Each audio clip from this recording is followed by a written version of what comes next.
Muy buenas noches. A nombre del Colegio Mexicano de Anestesiología, les doy la más cordial bienvenida a nuestra sesión mensual ordinaria del correspondiente al mes de septiembre. Como saben, hemos comenzado un camino en el que vamos a continuar con las actividades de nuestro ya conocido colegio. Solamente nos queda continuar, no hay de otra. Y parte de la misión del colegio, lo sabemos, es favorecer, facilitar que todos sigamos en el camino de la enseñanza, de compartir conocimientos con todos nuestros compañeros. Quiero pedir también a la doctora Gloria María Álvarez Bobadilla, que es nuestra vicepresidenta, nos acompañe en la parte de la mesa directiva. Es así que quizá veremos caras nuevas en esta gestión 2017-2019, pero tengan la seguridad que todos y cada uno de nosotros, que corresponde a las actividades de la mesa directiva, lo hacemos con mucho cariño por nuestro colegio, su colegio. A continuación, en el punto que nos corresponde, se refieren las actividades de secretaría, de tal manera que nos vayan conociendo y que se vayan identificando, que lo que quieran hacer por su colegio es bienvenido y se pongan en contacto con nosotros. Estaremos a un mensaje de distancia o a una llamada de proximidad. La doctora Arisme.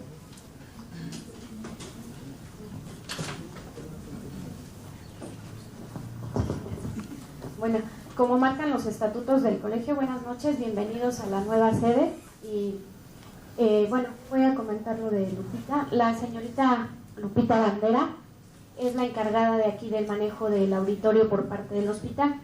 Ella iba a estar acompañándonos en esta noche y le íbamos por parte del colegio, se le iba a dar una carta de reconocimiento por brindar el espacio y todas las facilidades para la nueva sede. No pudo venir por cuestiones de salud, pero bueno, yo creo que en nombre del colegio pues le damos un agradecimiento a todo el cuerpo. Aquí está el doctor que es jefe de anestesia de aquí del Dalinde. Está también la doctora Lisset, que es del Centro Metabólico Bariátrico. Entonces, pues como son parte del hospital, pues bueno, a todos hay que agradecerles que nos brinden la nueva sede.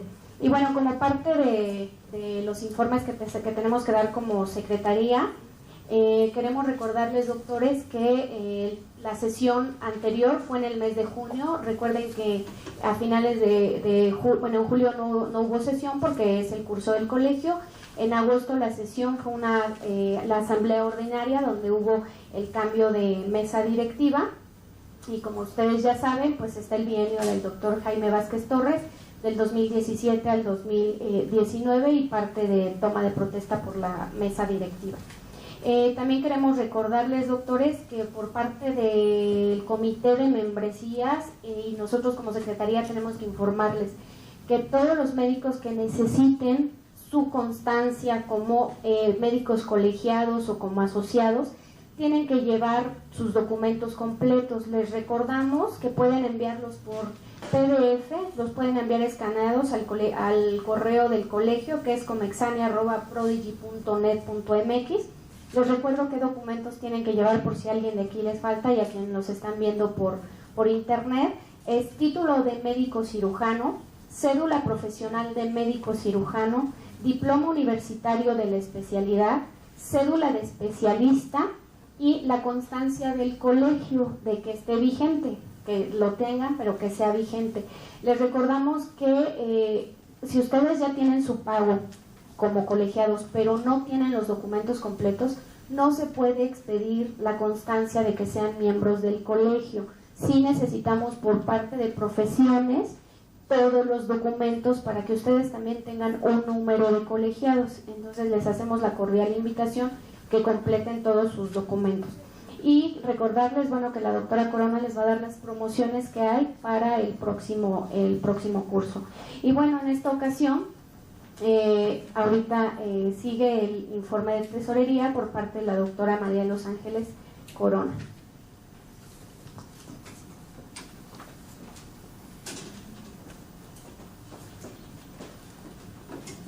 Bueno,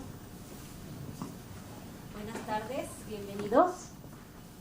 Pues nos da un gusto que nuestra nueva sede nos reciba. Ya empezamos a trabajar nuestros primeros 3 semanas y bueno, lo que les prometemos en este bienio es trabajar mucho en favor a los colegiados. No quiero tardarme mucho porque ya ve que esto de la tesorería es muchos números y a veces no los entienden, pero quiero informarles que lo que es el costo de la cuota de inscripción y la cuota de la anualidad no va a cambiar para este año. Lo que sí tenemos una promoción para una promoción para los colegiados en cuanto a los que estén al corriente y que quieran pagar su anualidad y su curso. Esta promoción va a ser hasta el 31 de diciembre. Se va a cobrar la cuota extraordinaria inicial, que va a incluir la inscripción al colegio, la anualidad y el curso, va a costar 4,300. La cuota extraordinaria anual, que incluye la anualidad y el curso, 3,800. Para los residentes, como siempre, la preocupación del colegio que estén actualizados no va a cambiar y van a ser 500 pesos. Los colegiados que no se encuentren al corriente, que deban cuotas atrasadas y que quieran pagar su anualidad, ponerse al corriente y el curso, va a ser de 4,500. Los jubilados y los pensionados de 2,500. Les recuerdo, esta promoción va a ser hasta el 31 de diciembre. Posteriormente les daremos a conocer los siguientes costos. Algo muy importante, ya se está trabajando también en la página del colegio, y bueno, aquí les vamos a dar poner toda la información en cuanto a ustedes quieran saber sobre las inscripciones al colegio y las inscripciones al curso. En tanto, pueden ustedes hablar por teléfono o escribirnos un correo y les daremos la información con mucho gusto. Muchas gracias, doctora María de los Ángeles. A continuación le voy a pedir a mi compañera, la doctora Gloria Álvarez, que haga su presentación. Es nuestra vicepresidenta, para que también la vayamos conociendo. Gracias, buenas noches a todos, bienvenidos a esta nueva sede. Definitivamente el primer paso hacia una meta se da con gran entusiasmo. Y esta nueva mesa directiva pues realmente se congratula de estar con todos ustedes, a pesar del cambio, a pesar del clima, estamos aquí reunidos con un fin académico. Que esto siga adelante y enhorabuena, éxito para esta nueva gestión. Gracias, Gloria. A continuación, me voy a permitir presentar a la doctora Leslian Janet Mejía Gómez. Es nuestra coordinadora de educación médica continua, que para el día de hoy nos ha preparado la sesión académica correspondiente. Los dejo pues con la doctora Leslian. Buenas tardes, gracias por acompañarnos, ya sea en sesión presencial y en línea. Pues el día de hoy vamos a tener el tema de fluidoterapia guiada por ecografía, controversias, mitos y realidad.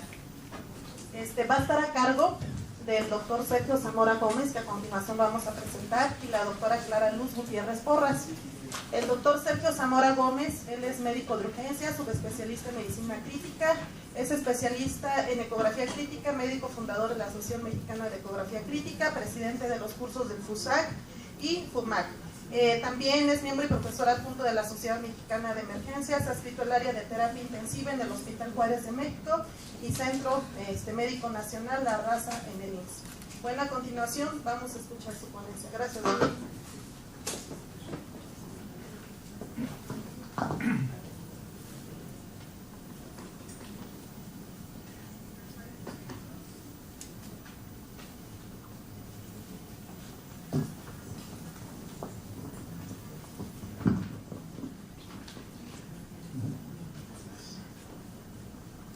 Muy buenas tardes, noches tengan todos ustedes. Es un placer estar con ustedes el día de hoy.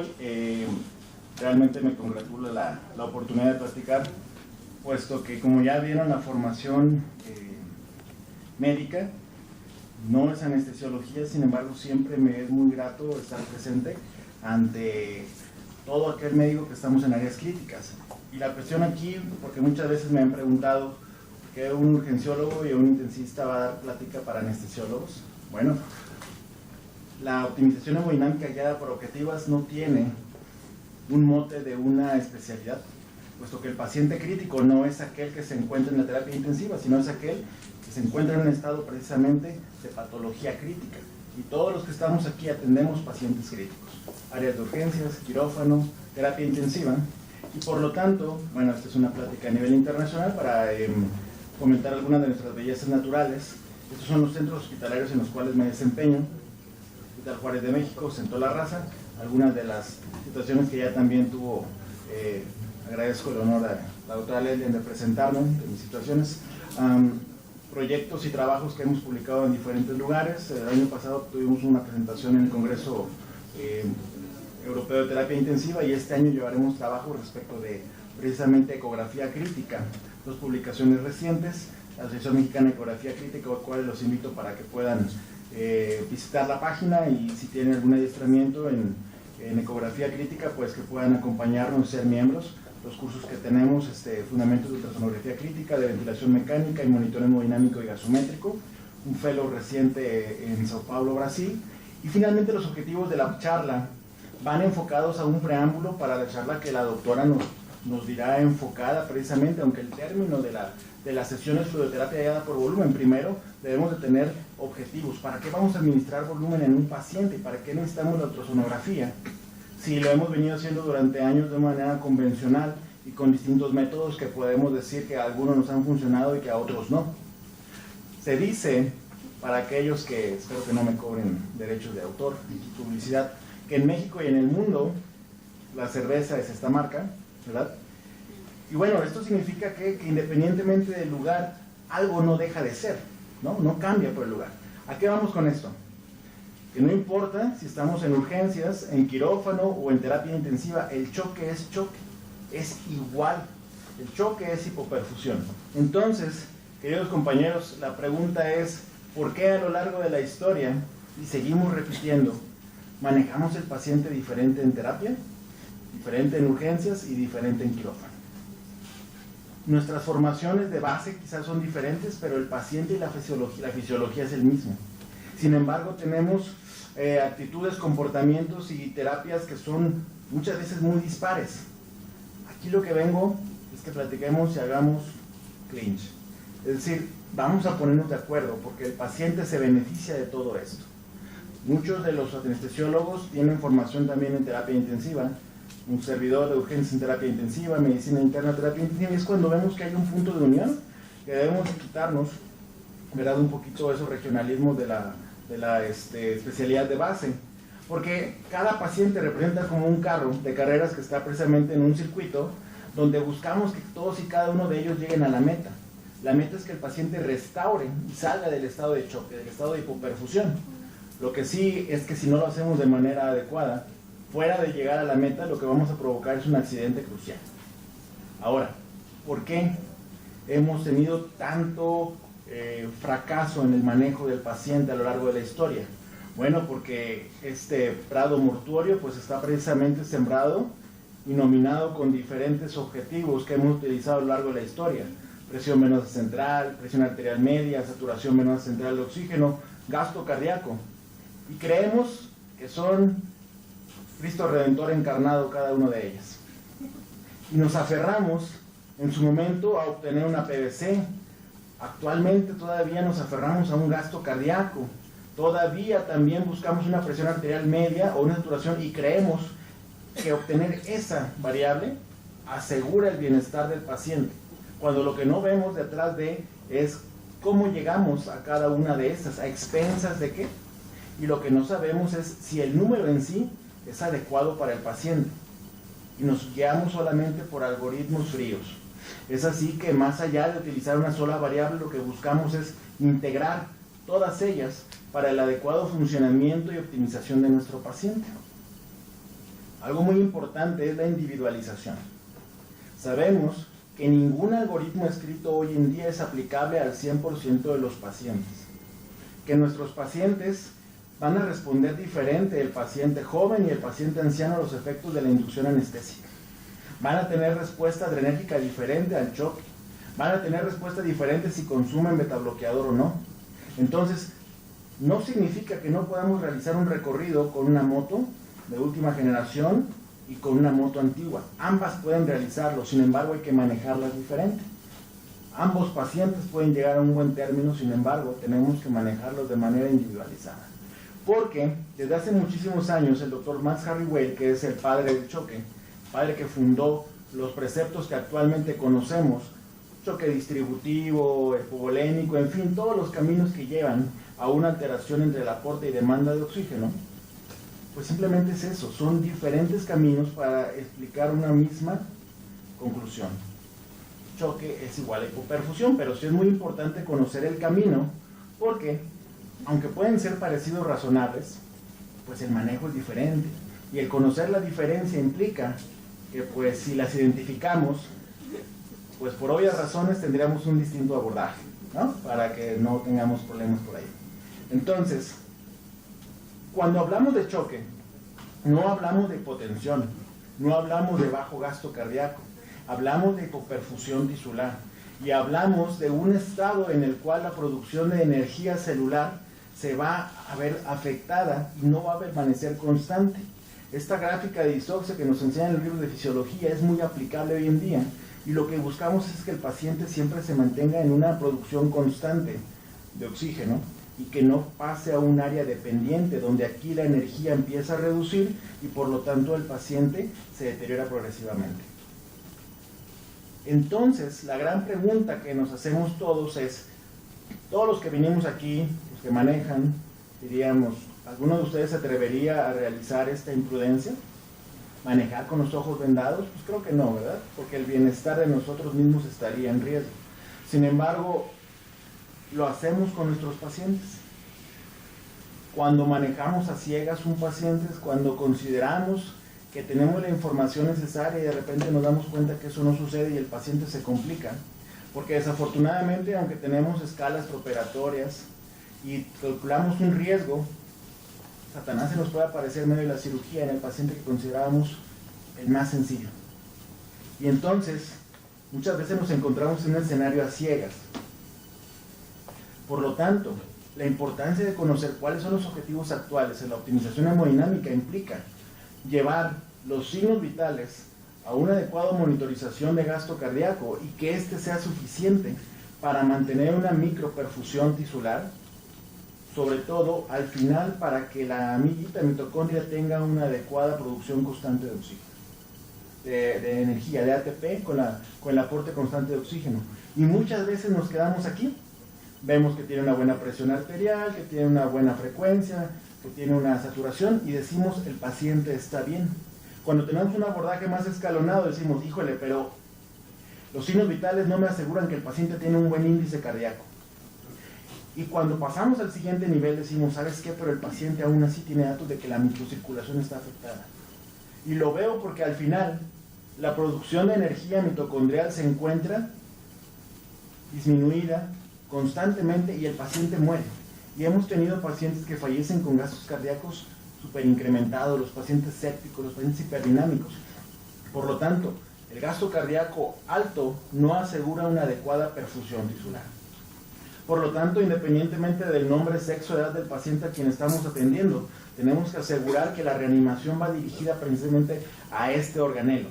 Y aquí me voy a sacar unas frasecillas medias piratas ahí que se me ocurrió una noche de copas, donde decimos que no importa el valor numérico del gasto cardíaco, sino si es adecuado o no para el paciente. Y por lo tanto, tenemos ventanas clínicas que conocemos que las podemos utilizar, pero un contexto muy importante, sobre todo en las áreas críticas, y les voy a decir por el quirófano, ¿cómo van a evaluar que el paciente tiene deterioro neurológico y está bajo efectos de sedación? ¿Cómo vamos a valorar que el paciente tiene alteraciones cutáneas cuando sabemos que los quirófanos están fríos y muchas veces el paciente ya está marmóreo por el puro frío del quirófano? Si el paciente ya tiene una enfermedad renal crónica, ¿cómo voy a valorar yo la función urinaria? Sin embargo, en un paciente que no cuenta con ninguna de todas estas situaciones, sabemos que la disminución del sensorio, la disminución de los flujos urinarios y las alteraciones cutáneas, que actualmente existe un score de moteado, que a partir de la rodilla, conforme se va extendiendo hacia arriba y hacia abajo, la moteadez o lo marmóreo de la piel, indica una mayor posibilidad de mortalidad, o si lo queremos ver desde el punto de vista alterno, una menor posibilidad de supervivencia. Sin embargo, la cuestión clínica nunca debe dejarse de lado, pero hay muchas situaciones que pueden sesgarnos. Cuando hablamos de cuestiones bioquímicas, siempre viene a nuestra mente el lactato. Y el lactato ha sido amado por nosotros a lo largo de muchos años. Sin embargo, sabemos que existen al menos 10 situaciones diferentes a hipoperfusión que generan hiperlactatemia. Paciente con insuficiencia hepática, insuficiencia renal, beta-adrenérgicos, paciente que tiene salbutamol, paciente que tiene lesión muscular, paciente que tiene lesión pulmonar, paciente con alta dosis de adrenalina. Sin que esté hipoperfundido, el paciente va a tener hiperlactatemia, paciente séptico, deficiencia de tiamina, hiperglucemia, y por lo tanto, el lactato no es hoy en día un fiel correlacionador o espejo de la hipoperfusión. Tenemos un marcador que lo es mucho más fiel, que es la diferencia venoarterial de dióxido de carbono. La diferencia que existe entre la vena y la arteria normalmente no tiene que ser mayor de 6 milímetros de mercurio. ¿De dónde sale esto? Cuando tenemos adecuado gasto cardíaco y adecuada microcirculación, la mitocondria funciona bien y los productos de desecho, que son los hidrogeniones, se secretan en pocas cantidades al plasma. Van a ser amortiguadas por anhidrasa carbónica, se van a transformar en CO2 y ese CO2 se elimina a través de la respiración.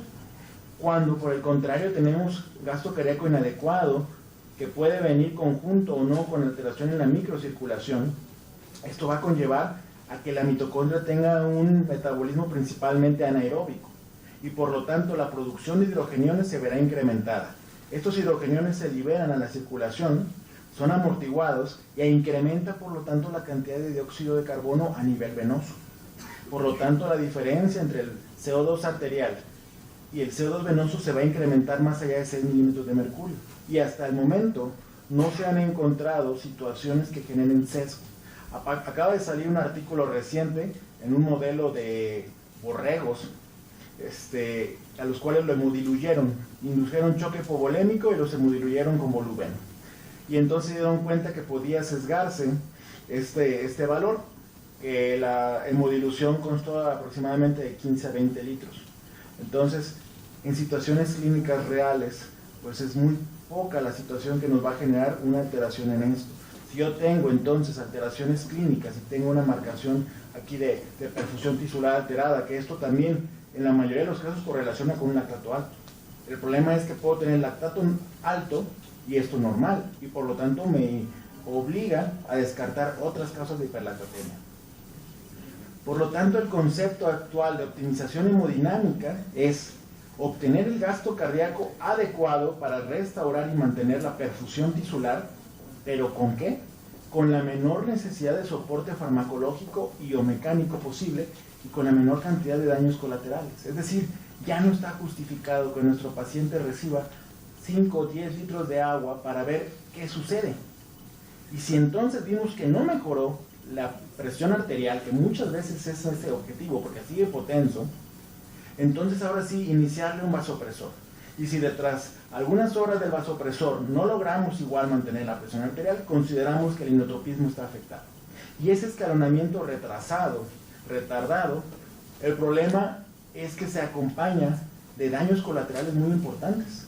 Como vamos a ver hoy en día, por eso el enfoque está dado en la fluidoterapia. Porque ustedes bien saben que si tenemos un paciente y le administramos inotrópico o vasopresor, y el paciente tiene una respuesta adecuada o incluso exagerada a la misma, pues simplemente titulamos hacia abajo, reducimos la dosis y lo suspendemos. La vida media de los fármacos nos permite que perdamos el efecto en máximo 10 minutos. En cambio, 1 litro de solución salina que le administramos al paciente, ¿en cuánto tiempo el paciente lo va a desechar? si sabemos que al cabo de una hora el 80% de ese cristaloide se fuga al intersticio? Por lo tanto, existen 3 pasos para optimizar, para buscar esos objetivos. Y lo primero es posicionar. Yo necesito una meta, y ya vimos que las metas aisladas no generan ningún beneficio. Por lo tanto, correlacionar perfusión tisular es la meta. Desde el punto de vista clínica, que eso, bueno, ya platicamos las asegúnes, pero desde el punto de vista bioquímico, hoy por hoy, buscar la función mitocondrial óptimo, que es la diferencia arterial de CO2, sería lo ideal. ¿Por qué? Porque también es algo que es accesible en prácticamente todos los medios. No requerimos más de lo que usualmente los pacientes tienen. Un catéter venoso central, ustedes son muy expertos en poner líneas arteriales, pero incluso si no, pues funciones arteriales repetidas. No necesitamos más y no requerimos un análisis ni cálculos, simplemente restarle al CO2 venoso el CO2 arterial. Punto. Proteger. Busco llegar a este punto protegiendo al paciente de la lesión asociada a la reanimación. Y como vamos a ver también con la charla de la doctora, bueno, la utilidad de conocer herramientas de variables dinámicas de respuesta a volumen en el momento en que ellas nos digan que ya no responde a volumen, significa que la administración en ese contexto es dañina y deleteria para el paciente. Y por lo tanto, evitar esa administración es proteger al paciente. Y finalmente la tercera P es personalizar, que las variables macrohemodinámicas no son universales. Recuerden ustedes que lo que nos enseñan en los libros, gasto cardíaco de 4 a 8, la resistencia, son pacientes sanos. Entonces, perseguir metas de paciente sano en un paciente críticamente enfermo, pues es como, decimos por ahí, pues quererle hacer un examen prostático a una embarazada. Entonces, perdemos objetivos, ¿vale? Ahora, las fases de la reanimación están descritas actualmente con una mnemotecnia Rose, que es rescate, optimización, estabilización y descalamiento. Muy importante. El área crítica y sobre todo el área de paciente en quirófano está en estas 3, sobre todo estas 2, rescate y optimización. Esta curva amarilla que ustedes aprecian aquí es el balance hídrico acumulado. En la fase de las primeras 24 es donde se alcanza el mayor balance hídrico, pero sabemos que el mayor balance hídrico no se asocia a un beneficio, incluso mayor balance hídrico es igual a mayor mortalidad. Por lo tanto, optimizar significa lograr el mejor resultado con la menor cantidad de recurso administrado. Las preguntas, por lo tanto, que debemos de respondernos o plantearnos antes de generar una intervención es plantear beneficios y plantear riesgos. Dependiendo de la fase en la cual nos encontremos, serían lo que haríamos. Por ejemplo, yo les ejemplifico, en urgencias nos educan de que todo paciente que llega hipotenso hay que canalizarle 2 vías periféricas. Y prácticamente, si no es cardiópata, 2 vías periféricas de calibre grueso, corto, e infusión de cristaloide de 1 litro por cada vía. Actualmente eso ya no se usa. Usualmente cuando el paciente llega a quirófano, generalmente ya llega manoseado, ¿verdad? Ya no se da tanta situación. Pero 90% de las situaciones, si el paciente se inestabiliza en quirófano, la primera intervención va a ser la administración de volumen. Y después vemos qué sucede. La primera pregunta es, ¿cuándo iniciar líquidos? Por lo tanto, debo de preguntarme también, pues, ¿cuáles son los beneficios en este paciente de esta administración de líquidos?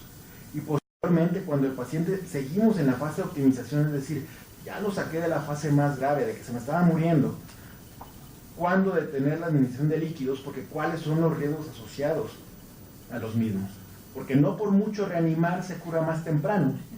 Si no, nos pondrían un garrafón y todos nos curaríamos. Eso vamos a empezar entonces valorando beneficio y riesgo. Sabemos que nuestro objetivo de la fluidoterapia es incrementar la precarga y que esto se acompañe de un incremento en el volumen sistólico. Si yo le doy una carguita, el volumen sistólico incrementa y por lo tanto el gasto cardíaco. Esto me reduce la frecuencia cardíaca, me reduce el consumo energético, el consumo miocárdico de oxígeno y mi paciente va a estar mejor. El reto es saber cuándo el paciente se encuentra en una fase ascendente y cuándo se encuentra en una fase plana. Pero desde otro punto de vista, que es lo que hablamos de respuesta a volumen, está la intolerancia al volumen. El paciente puede beneficiarse de la administración de volumen, pero tiene un estado inflamatorio tan importante que aún así se beneficia del volumen, se va a ver a su vez perjudicado. ¿Por qué? La permeabilidad vascular a nivel pulmonar es muy variable en los pacientes que tienen permeabilidad normal, un paciente pues que no está francamente crítico, permeabilidad alta, o un paciente quemado, un paciente politraumatizado, un paciente con choque séptico. La vasculatura pulmonar se permea y por lo tanto la misma administración de volumen repercute de manera diferente en el paciente con permeabilidad normal, alta y muy alta. No es de que yo le paso una carguita de 500 mililitros y pues lo peor que puede pasar es que el 80% al cabo de la hora, 8 por 5, 40, se fuga al intersticio. No, si la permeabilidad está alterada, vean ustedes cómo es totalmente exponencial. Y es por eso el paciente que ingresa por un trastorno hemorrágico, hipovolémico, y termina saliendo de quirófano con saturaciones inferiores al 90%. En terapia, el problema es que primero lo que decimos es que ya se infectó. Estaba intubado, se cayó la saturación, ya se infectó. Y son esas infecciones, esas neumonías que se curan con diuréticos casualmente. Le pasamos diuréticos, se limpia la placa y todo, y nuevo caso clínico, neumonía curada con diurético. Entonces, ahí esa es la intolerancia al volumen. Por lo tanto, hay una curva integrativa que se llama la curva de Frank Stalling, Mary Phillips, donde conjuga el beneficio obtenido por la administración de volumen, pero también el riesgo. Es decir, si yo llego a un punto de que el paciente no incrementa su gasto cardíaco por volumen, pues dices, pues no incrementa. No, pero no estamos viendo la otra área de la curva, la contracara, donde de manera exponencial va a ir incrementando el agua extravascular pulmonar. Y hoy por hoy, un marcador de mortalidad con mayor peso que presión arterial media, gasto cardíaco, saturación venosa, es el agua extravascular pulmonar. A mayor agua extravascular pulmonar, mayor mortalidad. Por lo tanto, buscamos evitar esto. Pásale una carguita más cuando vemos al paciente que ya está totalmente encharcado, porque el común denominador, independientemente del órgano del cual hablemos, las consecuencias de la sobrecarga hídrica, pues es el edema. El problema es que muchas veces esto no se ve. Decimos, ¿qué le pasó al paciente? ¿Se besió en la cirugía o qué pasó? ¿Despertó bien loco? No, pues el paciente tiene alteración de la cognición y tiene delirio por el puro sobrecarga hídrica. El paciente tiene afectación cardíaca, pulmonar, renal, y como decimos, es que no orina, pues échale más agua. Y contrario a eso, lo que vamos a hacer es síndrome compartimental renal. Recordemos que es un órgano encapsulado. Y a mayor presión venosa central, menor presión de perfusión en todos los órganos.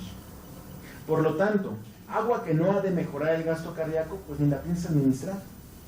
Por lo tanto, las herramientas valiosas que nos va a dar la doctora es, si ya vimos que no va a responder de manera positiva con el gasto cardíaco, dejemos de lado ese, pues pásale una carguita y total, no pasa nada, porque sí pasa.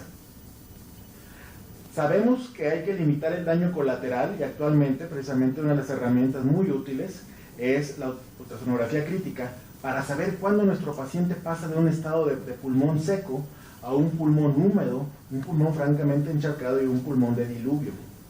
¿Cómo?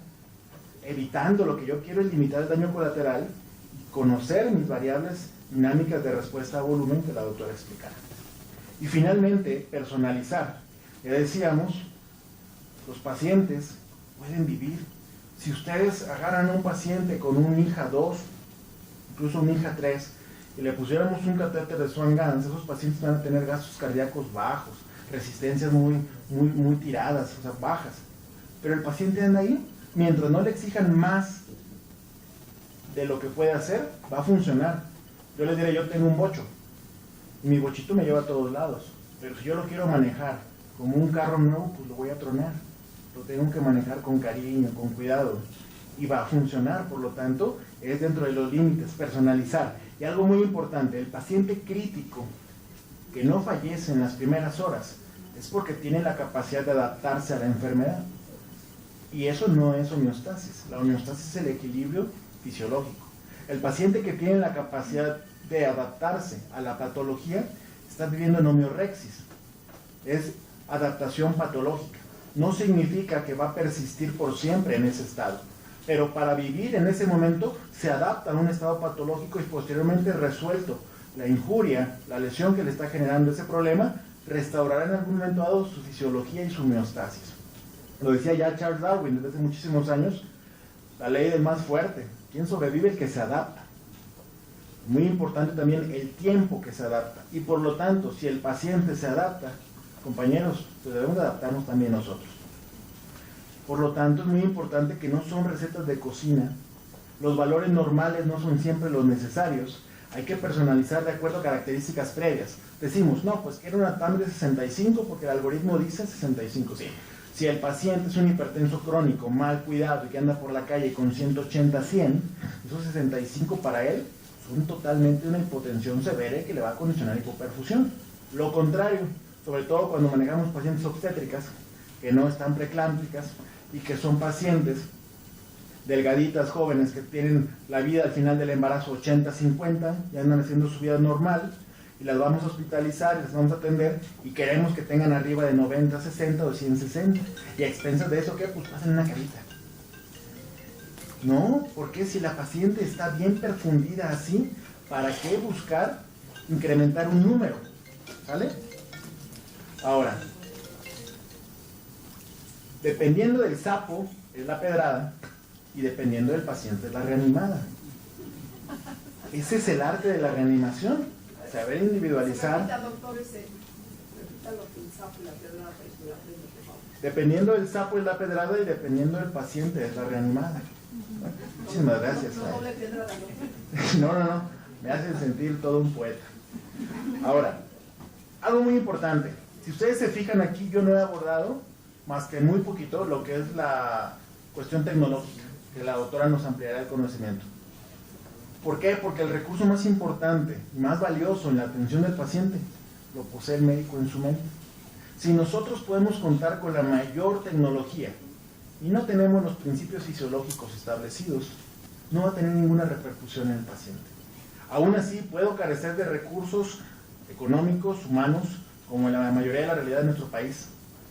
Pero si cuento con un sustento fisiológico y fisiopatológico, créanme que mi paciente tiene mayor posibilidad de ir bien. Y aquí yo presento un contexto, pues, Hospital Juárez, Hospital La Raza, no por echarle a nadie, pero esto es lo que yo tengo en la terapia intensiva del Hospital Juárez de México.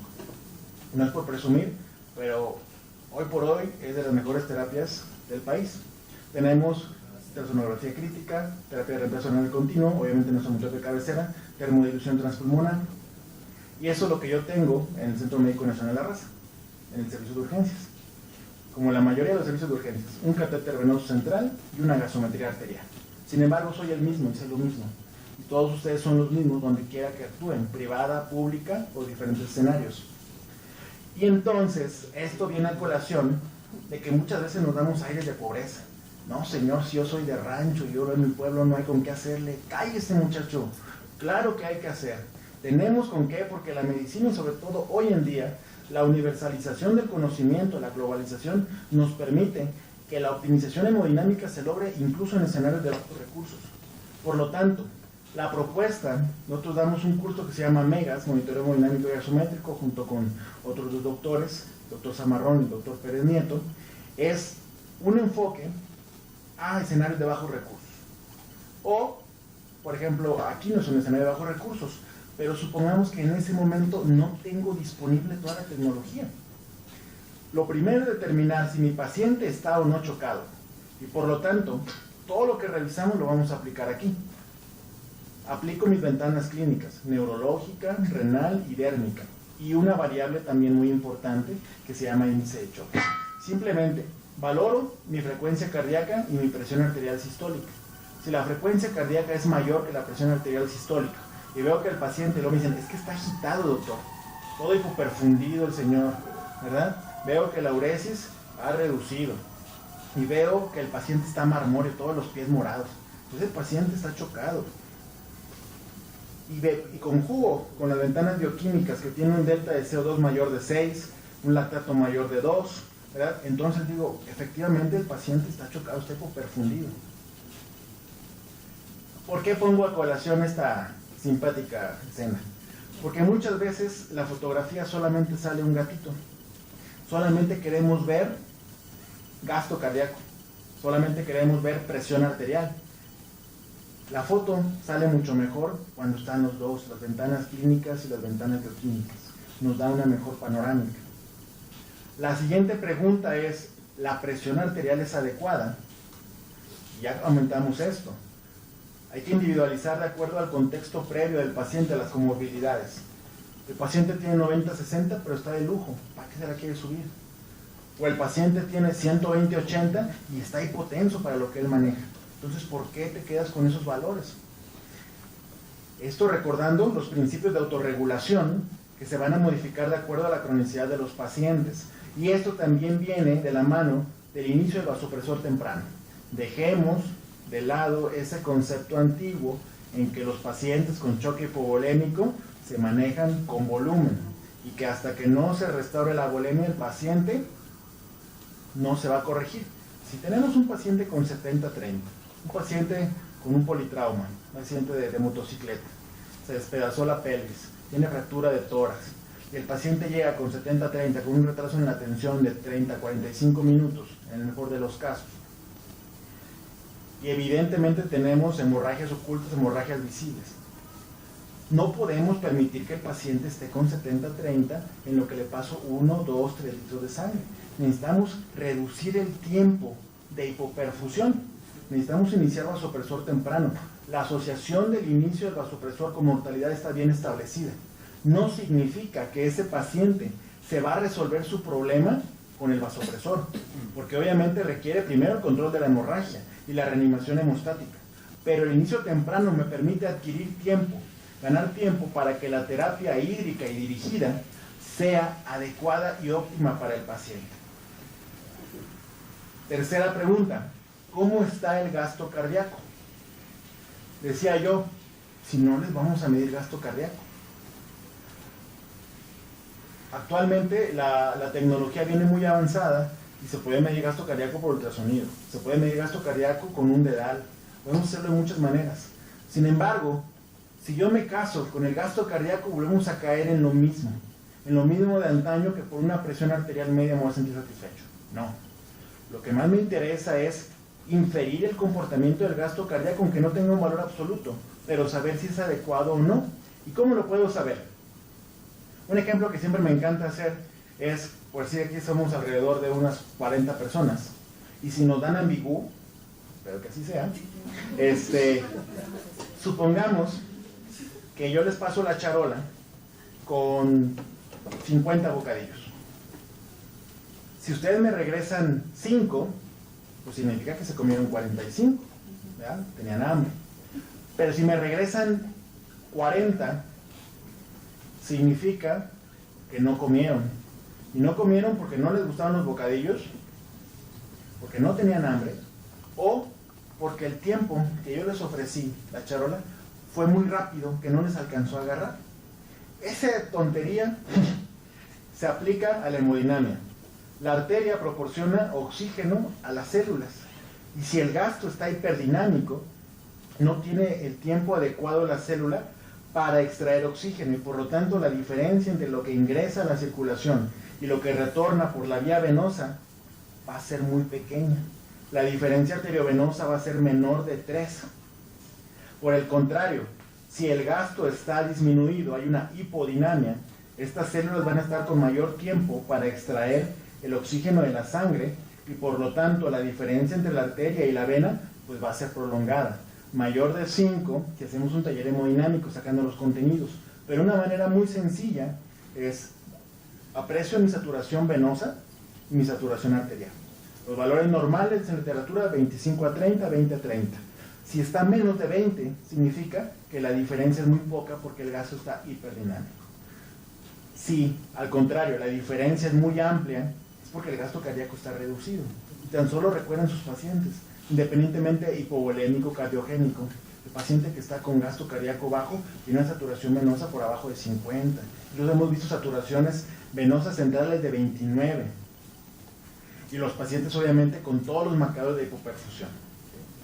Lo que yo busco también al tener esta medición es que si yo mejoro la hemodinamia del paciente, esto se tiene que restaurar. En cualquiera de los dos casos se tiene que normalizar, ¿sí? Entonces, sin hacer ningún cálculo, igual, repito, con la diferencia de saturaciones venosa y arterial, puedo tener ya una estimación. Si me ayuda primero, ¿mi paciente está hiperfundido? Sí, ok. Estaba hipotenso para su contexto, le inicio vasopresor. Y veo que la diferencia de saturaciones está muy baja, pues es un paciente que está hipoperfundido por gasto cardíaco bajo. Estaba hipoperfundido, pero el gasto cardíaco está alto, pues es un paciente, la única característica que me queda es el paciente séptico. ¿Ya? Y búsquenle de dónde. Riñón, pulmón, lo que ustedes quieran. En el otro caso, pues tengo dos. Bueno, tres, pero serían dos principales. Hipovolémico y cardiogénico. Ya tendría yo que valorar cuestiones de contractilidad, pero también tendría que valorar si no hay situaciones obstructivas que se van a comportar con un gasto cardíaco bajo. Y por lo tanto, es una pregunta muy importante responder antes de hacer una intervención, ¿verdad?, dirigida, es, ¿existe alguna causa mecánica de choque? ¿Qué situaciones, sobre todo en los contextos de pacientes por trauma o pacientes ya que fueron intervenidos, abordados en urgencias, en terapia, donde quieran, que el paciente tiene un neumotórax y nosotros estamos viendo que el paciente está chocado y le estamos pasando agua, ya le pusimos el vasopresor y todo, y no responde, y no va a responder mientras nosotros no resolvamos esto? Y más si el paciente se encuentra, obviamente con quirófano bajo ventilación, con presión positiva, porque ese neumotórax que tenía, que era un neumotórax simple, ahora es un neumotórax a tensión. Y no nos vamos a esperar, no vamos a interrumpir la cirugía para que llegue el señor del carrito de las radiografías. A ver, cirujano, espérate, le voy a meter el chasis. Cuando sabemos que es clínica y actualmente el gold standard es la ultrasonografía. El point of care, ahí a la cabecera del paciente. Sobre todo porque la radiografía, si tiene un neumotórax anterior o laminar, no lo voy a ver y no significa que no exista. Otra situación, el tamponade pericárdico, tamponade cardíaco, tiene un derrame pericárdico y me permite saber que este paciente está en estado de choque por esta situación. Otra situación, pues aquí tenemos una pérdida de relación de ventrículo derecho, ventrículo izquierdo, que se da en situaciones sobre todo de tromboembolia pulmonar. ¿Okay? ¿A qué viene a colación esto? Bueno, que si yo tengo un tamponade, pues en vez de que le estés pasando vasopresor, pícalo. Ya lo viste, está dirigido, funciónalo. Aquí fibrinolízalo, aquí igual pícalo, drénalo, funciónalo. Aquí encuentras en el espacio esplenorrenal sangre, mételo a quirófano. ¿Ok? Exactamente, explóralo, es obligatorio de. Entonces aquí están las principales causas mecánicas que te requieren una situación que excede nuestra administración de vasopresor, líquido o inotrópico. La pregunta de los 64,000 pesos, una carguita. Bueno, cuando no tengo nada más que mi propia imaginación, bueno, mis propios conocimientos y lo que ya expliqué, podemos determinar si el paciente es tolerante a volumen, y si tolera el volumen, entonces él es potencialmente beneficioso. Y algo muy importante que les va a explicar son de la autora: el hecho de que un paciente sea respondedor a volumen no significa que lo requiera. Si yo a ustedes les hago una medición, la que quieran, ultrasonográfica o por distintos métodos de respuesta a volumen, y resulta que son respondedores a volumen, no significa que les voy a colgar una Harman y se lo voy a pasar a todos, porque no lo están requiriendo. Entonces, el problema es que pensamos que el enfermo, por el solo hecho de estar enfermo, a fuerza va a requerir agua. Y no. Si comprobamos que el paciente no tiene hipoperfusión, y entonces ¿para qué optimizar con agua? Si no requiere agua el paciente, es respondedor, su sistema cardiovascular es tolerante, pero en este momento no está requiriendo una administración de volumen. Entonces, si el paciente tolera volumen, lo primero que yo puedo saber, o cómo puedo saber esto, clínicamente, pues si no tiene datos francos de sobrecarga, exploración a nivel pulmonar, quemosis, edema periférico, cuando tenemos una presión venosa central menor de 5. Ojo, la presión venosa central ha sido criticada a lo largo ya de los últimos años y sabemos que no es una herramienta confiable para determinar la volemia del paciente. Actualmente la utilidad de la presión venosa central es un semáforo, detente. Pero nos dice Jean-Louis Vincent desde hace varios años que cuando tenemos un paciente con inestabilidad hemodinámica y tenemos una presión venosa central menor de 5, la administración de volumen tiene el 80% de posibilidades de serle benéfico. Tenemos un 20% de posibilidades que no. ¿Por qué? Tan solo la presión venosa central normal es de 0 a 5, dicen los libros de máximo de 0 a 8. Pero nos quedamos con la idea del doctor Rivers de que la meta era de 8 a 12 o de 12 a 15 estaba intubado. Esas son metas que él consideró que actualmente están totalmente en desuso y están contraindicadas. Tan es así que cuando el paciente tiene una presión venosa central mayor de 8 se considera que está intolerante a volumen. Cuando el paciente tenemos la ventilación mecánica y decimos aquí, el paciente tiene 5 de PIP, que es lo que usualmente usamos, y no sé bien si tiene tolerancia a volumen, puedo hacer un test de PIP, subo el PIP a 15, sobre todo si ustedes en quirófano tienen línea arterial, lo que van a ver ya sea con la pletismografía o con la línea arterial, es que va a haber una amplia variabilidad en la presión de pulso y una amplia variabilidad en la pletismografía cuando incremento las presiones del ventilador, porque significa que la repercusión de la presión positiva me ejerce muchos cambios en las presiones intracavitarias cardíacas porque no tienen adecuada volemia, cosa que no sucede cuando tenemos a un paciente con un sistema repleto. La presión positiva le hace lo que el viento a Juárez. ¿Ok? Y finalmente, una forma muy útil actualmente ya descrita es reto de líquido, que puede ser con administración exógena de líquido o hoy por hoy la elevación pasiva de las piernas. Pero no les pongo elevación pasiva de las piernas porque en quirófano, pues obviamente que es muy poco útil, a menos que tengamos alguna cirugía de acá arriba. Pero espérame, ese cirujano puede levantarle las extremidades al paciente, que bueno, supongo que habrá planchas que lo pueden hacer, pero no es lo más factible. Sin embargo, administrar un reto de líquido que va de 125 a no más de 250 mililitros de cristaloide en de 10 a 15 minutos, tomo mi saturación venosa central antes de hacerlo. Administro en 10 a 15 minutos y vuelvo a revisar la saturación venosa central.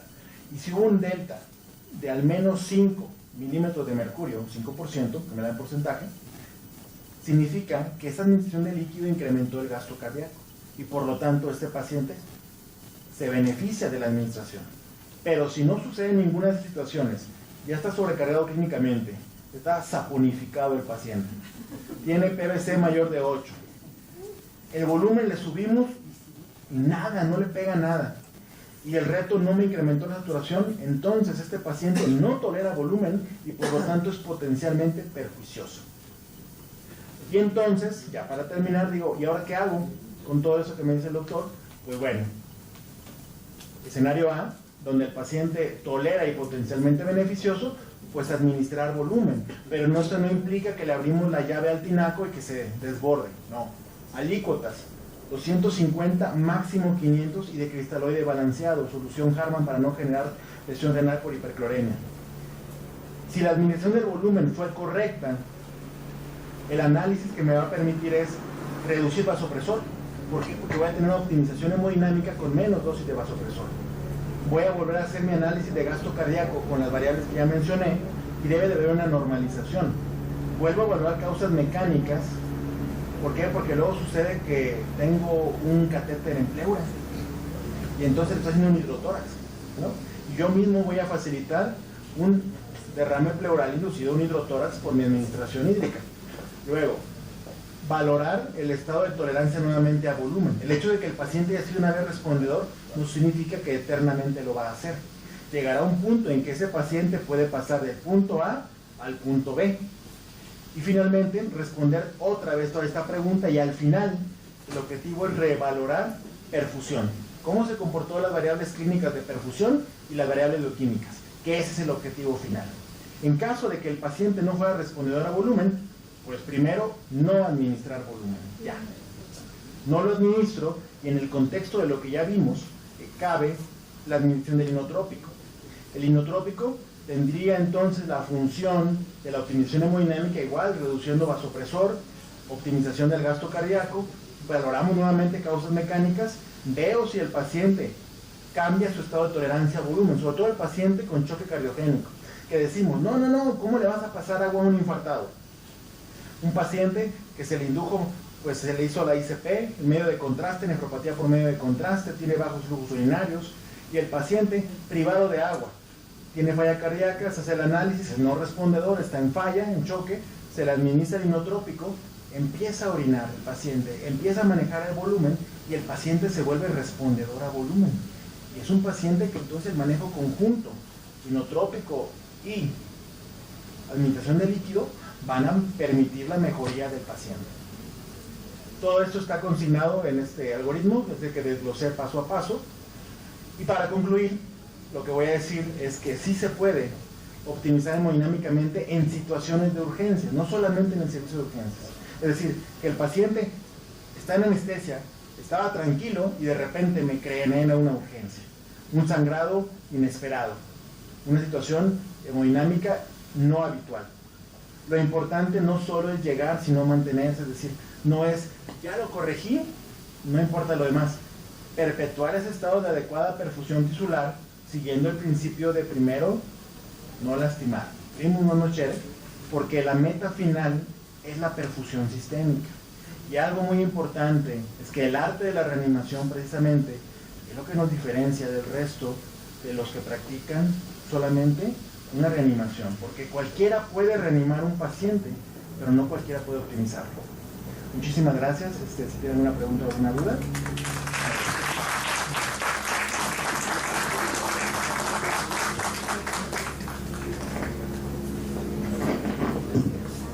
Muchas gracias, doctor Zamora. Al final vamos a hacer preguntas.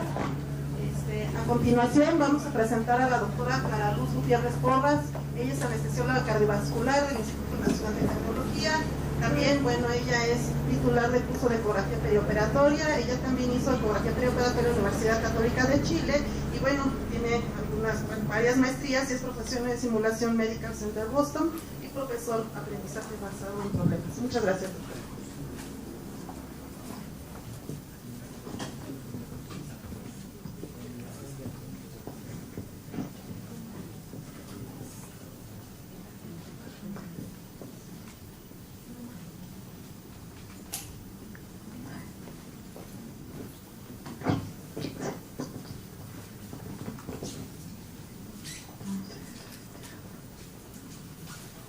Buenas noches, gracias por la invitación. Y les voy a hacer breves.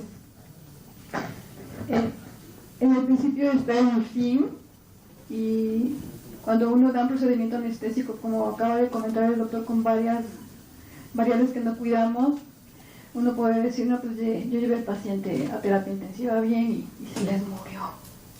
Ay, eso es de terapia. Pero no, ya lo condenamos desde que estábamos con nosotros. Bueno, la ecografía perioperatoria tiene un lugar muy importante porque tiene la ventaja de que es al pie de la cama del paciente y podemos tomar decisiones en tiempo real de acuerdo a los hallazgos del paciente. Bueno, mi plática tiene estos contenidos: identificar a los pacientes respondedores de volumen y en los que también va a ser perjudicial, y poner bien claro que la ecografía tiene ese plus. Va a identificar si el líquido está intravascular o está extravascular.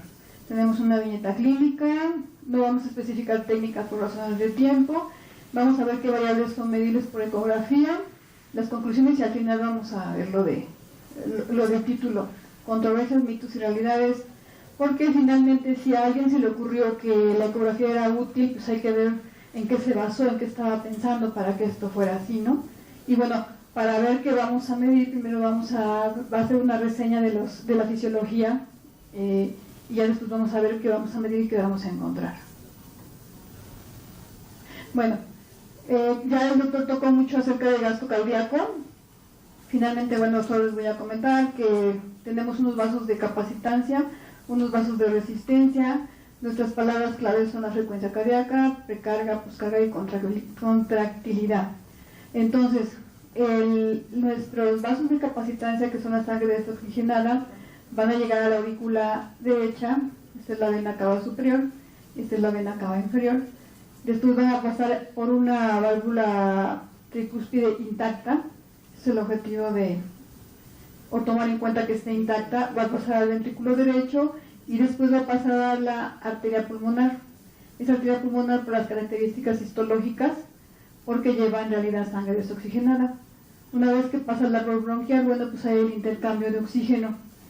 Y después de pasar el árbol bronquial, se regresa ya oxigenada a la vena pulmonar por las características histológicas, pero lleva sangre oxigenada. Va a vaciar en una actividad pasiva a la aurícula izquierda, en una válvula mitral intacta va a pasar al ventrículo izquierdo y este volumen va a ser expulsado a la aorta. Si no hay un shunt en este tipo de circulación, el volumen que hay aquí es el volumen que hay acá. Entonces en cada latido va a salir un volumen, es el volumen latido. Ese volumen latido es aproximadamente de 60 a 70 mililitros por latido, y si lo multiplicamos por la frecuencia cardíaca nos va a dar el gasto cardíaco. Entonces, cuando nosotros tenemos, por ejemplo, yo tengo un gasto cardíaco de 5, pero de pronto pierdo la mitad, entonces mi organismo con esa pérdida súbita va a hacer uso de unas vías alternas y se va a ir a un metabolismo anaerobio, como bien ya comenzaron a ver.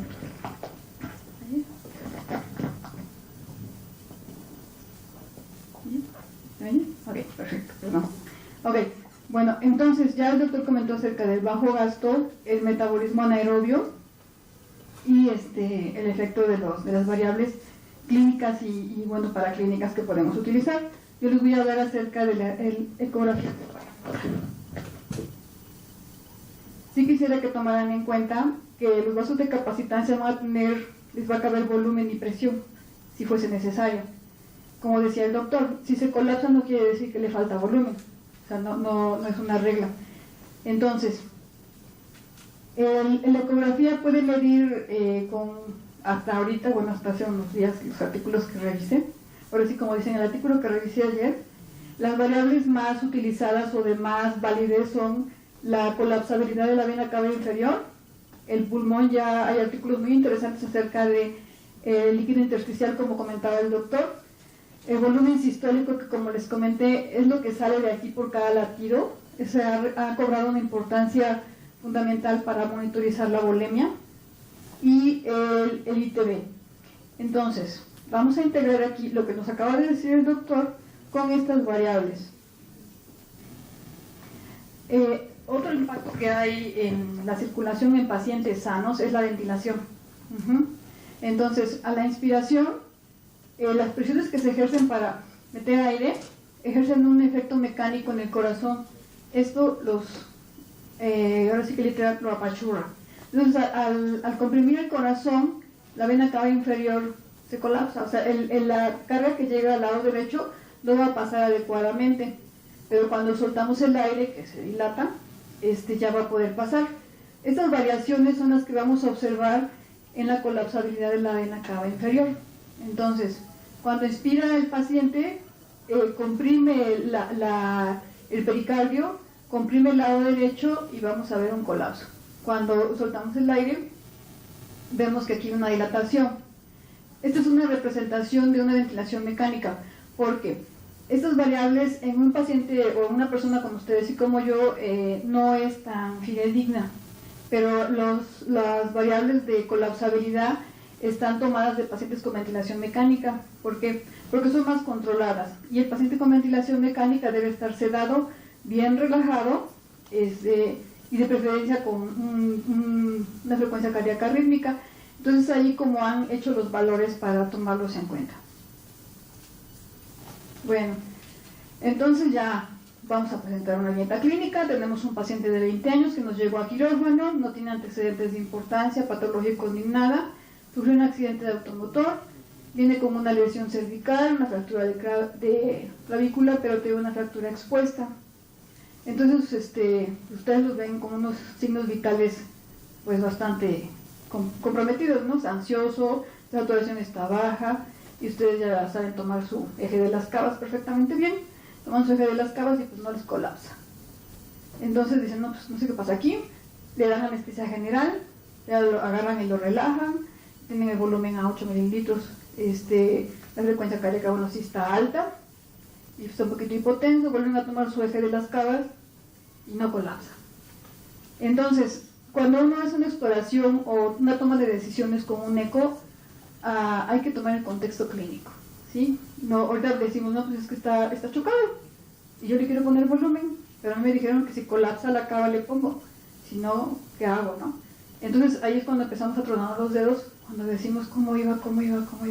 Bueno, entonces, estas variables sí son bastante frecuentes. De hecho, hay autores que dicen que desde el 40 al 70% del paciente que llega en estado crítico no les va a colapsar la vena cava. Es un buen parámetro, y más en pacientes ventilados, pero no les va a colapsar. Entonces hay otros parámetros que deben de tomar en cuenta. Ahora, la clínica. Con lo que acaba de decir el doctor, y la clínica es muy importante. Si se acuerdan, fíjense cómo estaba nuestro paciente, las variables que tenía antes y las variables que tiene después, no, ya no está consciente. Entonces, en esta escala de correlación de choque y clínica, ¿dónde creen que anda nuestro paciente? Pues anda como por aquí, ¿no? Entonces, ¿como cuánto ha perdido? Ha perdido un buen. Ajá. En realidad sí es un choque hipovolémico, pero nuestra vena cava no colapsa. ¿Qué tenemos que hacer? Muy bien.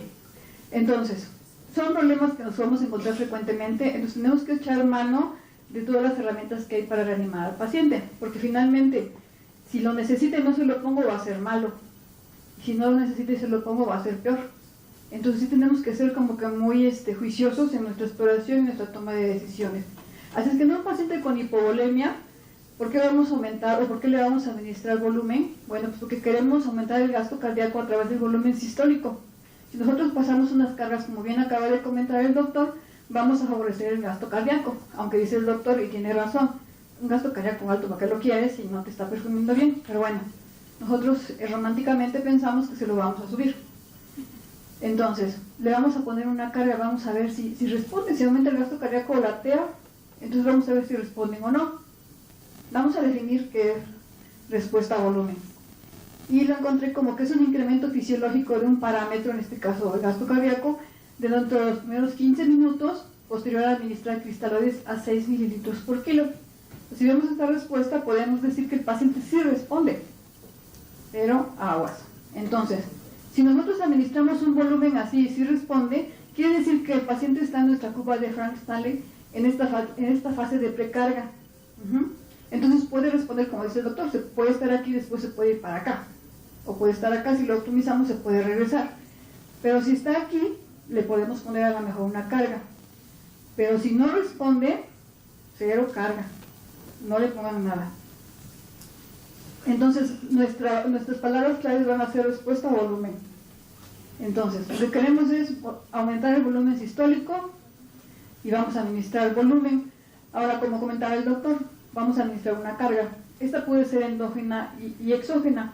Por ejemplo, en este paciente de nuestra vena cava que no colapsa, si yo le pongo un volumen, puede ser que le dé, o sea, le vaya mal, ¿no? Entonces, ¿qué puedo hacer? Una elevación pasiva de miembros pélvicos. Como dice el doctor, es un poco complicado, pero solamente en esta posición es como hay respuesta. Hay una serie de 4 imágenes, pero ahora sí que esta es la buena. Con esta posición va a haber una autotransfusión de aproximadamente 300 mililitros. Entonces, con 300 mililitros vamos a ver si nuestro volumen sistólico subió y nuestro gasto cardíaco se favoreció, de tal suerte que no respondiera, hiciera una falla, pues rápidamente lo regresamos, ¿no? Se regresa la autotransfusión. Pero ahora sí, como dicen, cuando es golpeado ni Dios lo quita. Si yo hago una exposición de volumen externo y no lo necesitaba, ya no hay manera, ¿eh? Ahí sí. Entonces, si ustedes ven que su vena cava no colapsa, pueden hacer el ejercicio de elevar, si es posible, los miembros pélvicos. Entonces, si sí responde, bueno, lo que necesita el paciente es una carga de líquido. Entonces, ya vimos que en nuestra curva de Frank-Stanley, está en la fase de precarga. Bueno, pues qué padre, ya lo resolvimos. Pero si no, como bien comentó el doctor, tenemos que pasar a vasopresores inotrópicos y después evaluar si podemos poner un volumen. Bueno, existen varias variables para estimar y cuantificar la administración de volúmenes y se dividen en dinámicas y en estáticas. Como comentaba el doctor, la PVC es así como que ya la están viendo como la niña fea. Estas variables ya las ven como niñas feas porque son variables estáticas, no predicen en verdad la respuesta a volumen porque dependen de otras variables. Entonces, y otra es la buena, pues no. Entonces, lo que ofrece un poco de mejor pronóstico al paciente es utilizar las variables dinámicas, que en este caso las podemos utilizar o las podemos hacer con el ultrasonido, que es el colapso de la vena cava superior, la distensidad de la vena cava inferior, el volumen sistólico y el ITB del tracto de salida del ventrículo izquierdo.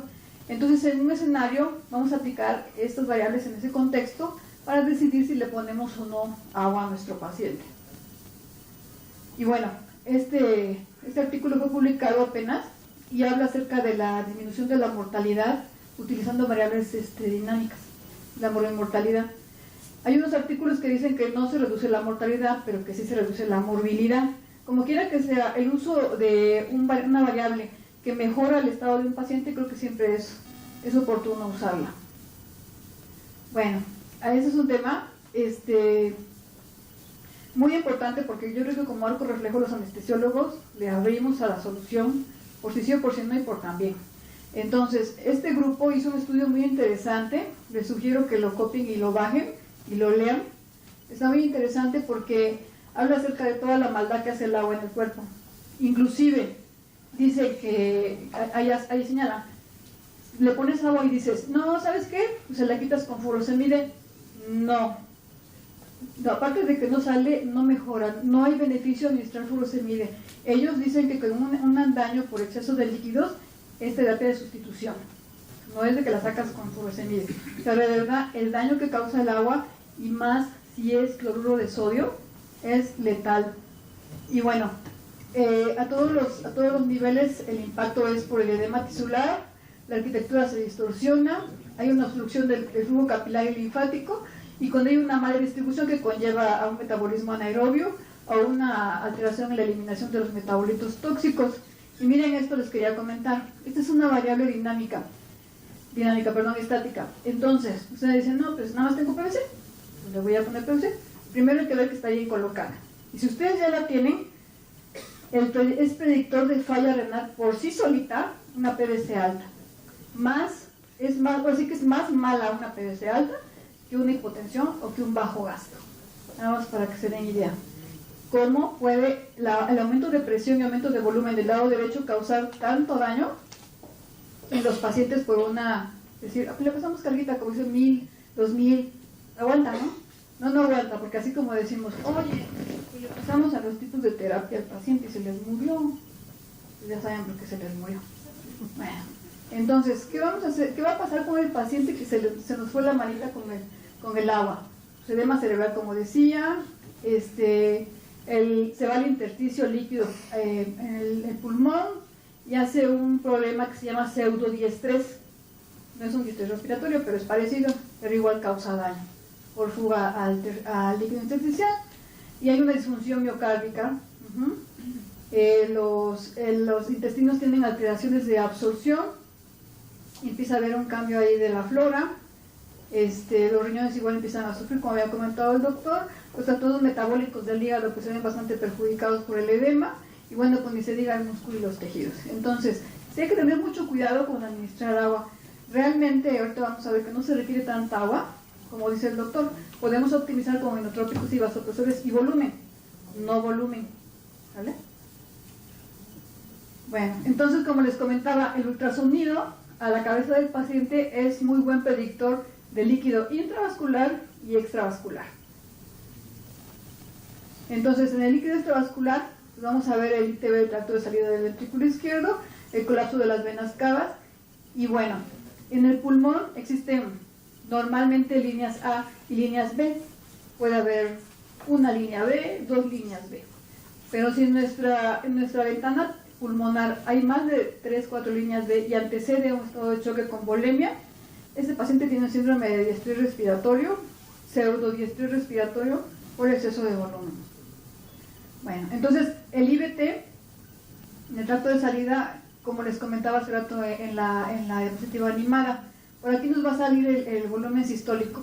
Entonces, si un volumen sistólico está bajito, vamos a estar midiendo cómo está saliendo de allí. Entonces, como salga, nos va a dar un valor, nos va a dar una correlación con el volumen sistólico. Entonces, podemos pasar una carga y medir el ITB. Pasamos 15 minutos después de la carga y volvemos a medir el ITB. Lo ponemos en el tracto de salida del ventrículo izquierdo, le damos doble pulsado, nos va a dar una curvita así que vamos a medir y se representa en centímetros. Ajá. Entonces miren, si nuestro rango de 23 tenemos, entre 22 y 23 es como el que estemos nosotros, pues está bien, ¿no? Pero si nuestro rango de ITB anda en 16, en 14 o menos 15 más bien, cuando hay un problema de hipoperfusión, pues quiere decir que nuestro paciente necesita un apoyo. Si hay una modificación hacia acá, quiere decir que está respondiendo, que no hay mayor problema, y quiere decir que nuestro volumen sistólico está mejorando, ¿vale? No es realmente complicado, solamente un transtorácico, 5 cámaras, ponen sus Doppler y se acabó, lo miden y ya dicen, no, pues tiene tanto ITB, entonces le voy a poner ahorita. Otra es la colapsabilidad de la vena cava inferior. Como les comentaba, nuestro caso anterior no colapsa, ajá, pero allí, por ejemplo, aguas con el colapso. ¿Por qué? Porque el colapso puede ser una, porque tiene mucho volumen, o dos, porque hay un problema a nivel del corazón derecho, o un neumotórax, o un tamponade, o un derrame. Entonces, nuestro paciente era un paciente traumatizado, y sí estaba chocado. A lo mejor tenía un choque hipovolémico, y también tenía su problema neumotórax, o un derrame pericárdico. Entonces, tenemos que tener mucho cuidado con tomar decisiones solo de una variable. No se debe tomar decisiones con una variable, se deben tomar más de 3 variables en un contexto clínico. La vena cava superior igual. Aquí vamos a ver la colapsabilidad, igual a 30 grados, medimos si se colapsa o no, el diámetro telespiratorio entre el diámetro telespiratorio, y si hay una variación de 36%, quiere decir que nuestro paciente se puede beneficiar por el volumen. Miren, por ejemplo, este es con ventilación mecánica de la vena cava superior. Aquí hay una variación, como comentaba el doctor, y aquí ya no la hay, a pesar de que está el ventilador, porque se le hizo una prueba de volumen y sí mejoró. Pero, como les comentaba, tiene que tener las características de la ventilación mecánica para que uno diga, efectivamente sí tiene un colapso y efectivamente puedo administrar volumen. Igual la vena cava, como les comentaba, tenemos que ver en expiración, y si, por ejemplo, en nuestro caso anterior, vamos a suponer que está intacto el pulmón y lo anestesiamos y lo ventilamos ortodoxamente, entonces queremos aferrarlos a que queremos saber cómo está la cava. Podemos hacer esto, podemos medir la expiración y la inspiración, y si encontramos algo parecido a un aumento del 12%, eso ya es una oportunidad para que administremos un poquito de volumen. Eso nos da chance para decir, en el contexto clínico que vimos que efectivamente nuestro paciente estaba chocado e inferimos que es por volumen, podemos administrarlo. Entonces, este paciente con este índice, la administración de volumen pues sí es como que una oportunidad. Miren, el pulmón es como que el gran olvidado. Sin embargo, es como que el que nos puede dar el parámetro para salir adelante en un paciente con estado inestable hemodinámico. Este es un alveolo normal, este es el espacio intersticial. Entonces aquí aumenta la presión alveolar, hay el intercambio, pasa por aquí los lóbulos y ya no. Pero por ejemplo, este es un edema cardiogénico, y este es un edema no cardiogénico. Entonces, si se fijan cómo aumenta el espacio intersticial, este espacio intersticial es lo que vamos a ver en la exploración pulmonar y corresponden a las líneas B. Este es un estudio que hicieron en pacientes igual hipervolémicos o con reanimación excesiva de volumen. Por ejemplo, esta es una histología del pulmón normal, pero miren qué cambios hay en un paciente con hiperreanimación. Y de aquí se desprende, de esta agua en el pulmón, se desprenden las líneas B. Las líneas B parten de la pleura y se fijan aquí hay 1, 2, 3, 4, 5, 6 líneas B. Eso, y si la tomamos en la parte anterior, eso es una sobrecarga hídrica, si hay en el contexto de reanimación y apoyo hídrico, porque también puede haber líneas B en pacientes con fibrosis. Entonces es muy recomendable, volvemos a lo mismo, si tenemos el ultrasonido, escanearle bien, hacer nuestra maniobra si es que necesita y volver a escanear, Por eso es la ventaja del ultrasonido, porque es en tiempo real a la cabeza del paciente. Puedo estar tomando decisiones, voy a decir, no tenía líneas B, pues ya tiene líneas B. Y yo veo que tiene neumotórax, yo veo que tiene un tamponado, yo veo que tiene esto. Entonces, como decía el doctor, es optimizar la causa del choque, que puede estar agregado al choque hipovolémico, pero puede estar agregado con un choque de problemas de miocardio, de problemas de neumotórax, de problemas de un trombo, de problemas de una embolia. Entonces, eso lo podemos estar observando. Y si se fijan, si tenemos un choque y no sabemos qué es, y le ponemos volumen y era un problema de embolia, pues ya le dimos al traste al paciente. Ahora, si tiene un problema mixto, hipovolémico más obstructivo, tenemos que buscar la manera de pasarle el volumen adecuado. Y no estoy hablando de agua, estoy hablando de si se requiere transfundir. Si ustedes ven que el paciente ha perdido en realidad sangre, ustedes transfúndanlo porque la transfusión tiene lo suyo, o sea, no es buena. Pero la hiperhidratación con líquidos es también muy mala. Y bueno, como les comentaba, si en la parte anterior encontramos estas líneas, miren, tiene graves problemas el paciente.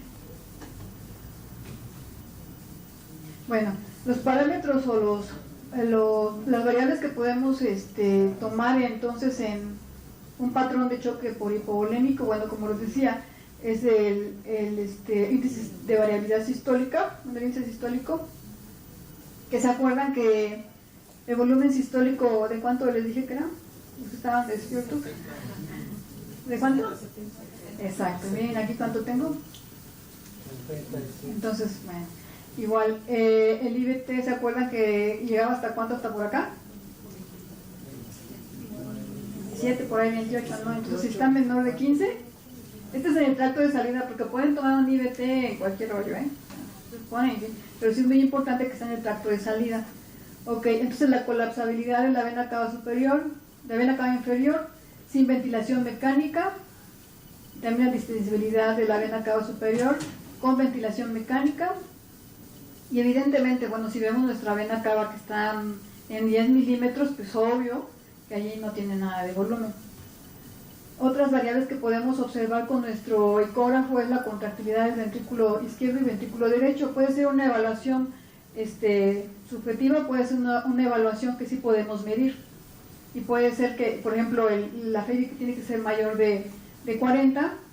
Realmente allí estamos hablando de volumen, pero la FEBI incluye variables de contractilidad. Igual el TAPSE que sea mayor de 15, pues nuestro ventrículo derecho está funcionando más o menos bien, solo que le falta volumen.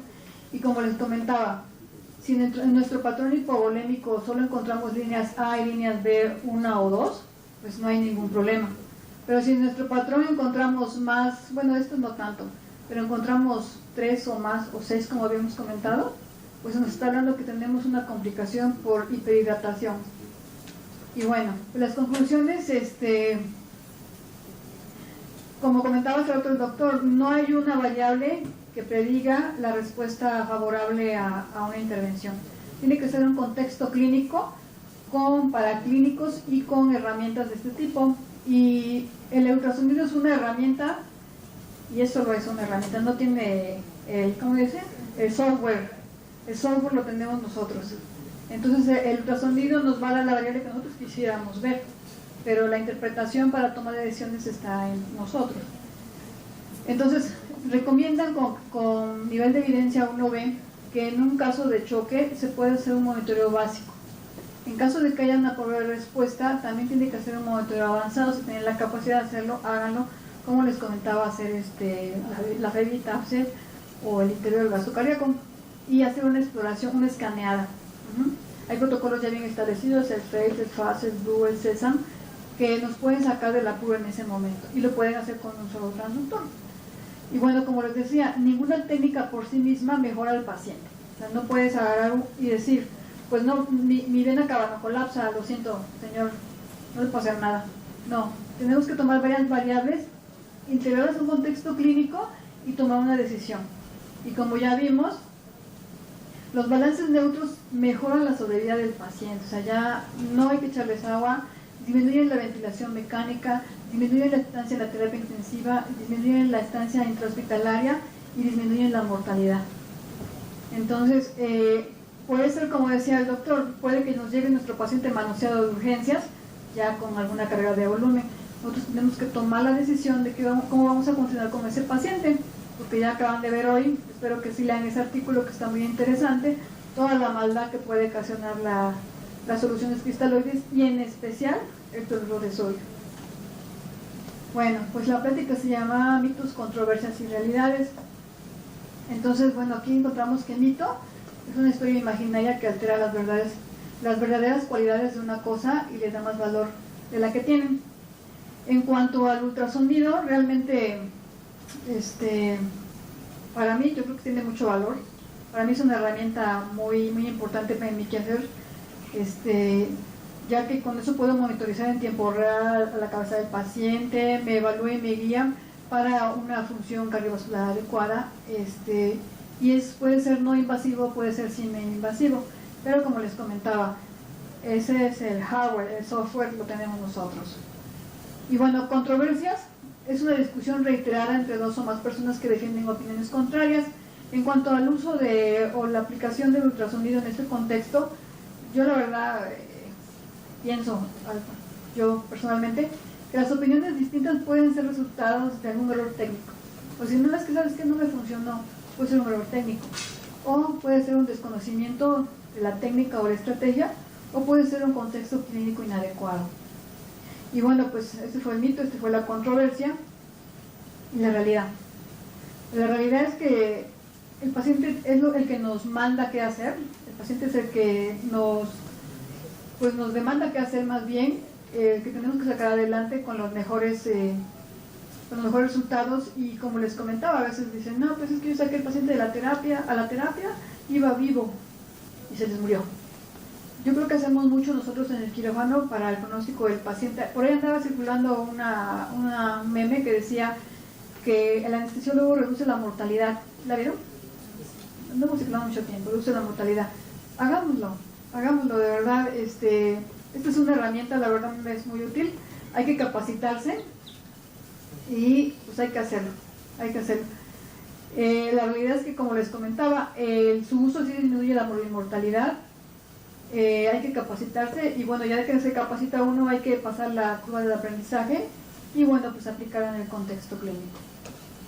Gracias.